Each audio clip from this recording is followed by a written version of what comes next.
ನೋಡಿ ಇವರು ಮಲ್ಬೆರಿನ ಬದು ಮೇಲೆ ಆಗಲೇ ಹಾಕ್ಕೊಂಡಿದ್ದಾರೆ. ಇದು ಚಾಪ್ ಆ್ಯಂಡ್ ಡ್ರಾಪ್ಗೆ. ಸೊ ಇಲ್ಲೇನು ಕಾನ್ಸೆಪ್ಟ್ ಅಂದರೆ ಎಷ್ಟು ಇದಾಗುತ್ತೋ ನಮಗೆ ಮಲ್ಚ್ ಮೆಟೀರಿಯಲ್ ಬೇಕು, ಅದೇ ಮೇಯ್ನ್ ಇರೋದು. ಅಂದರೆ ಫಸ್ಟು ನಿಮ್ಮದು ಸೂಕ್ಷ್ಮ ಜೀವಾಣುಗೆಲ್ಲ ಊಟಕ್ಕೆಲ್ಲ ಬೇಕಾಗಿರೋದು ಪೂರ್ತಿ ಈ ಮಲ್ಚ್ ಕಟ್ ಮಾಡಿ ಮಾಡಿ ಮಾಡಿ ಹಾಕ್ತಾನೇ ಇರ್ತಾರೆ. ಸೊ ಅದಕ್ಕೆ ಸಿಕ್ಕಾಬಟ್ಟೆ ಮಲ್ಚ್ ಮೆಟೀರಿಯಲ್ ಬೇಕು.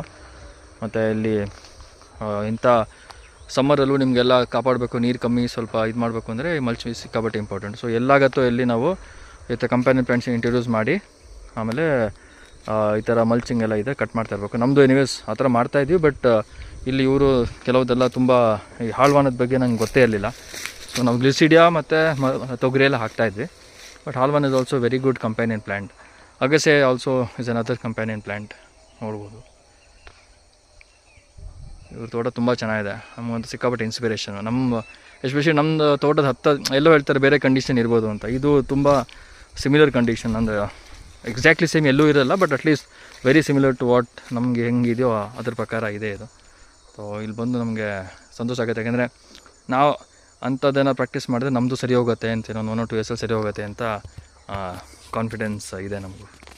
Thank you Manjunath sir.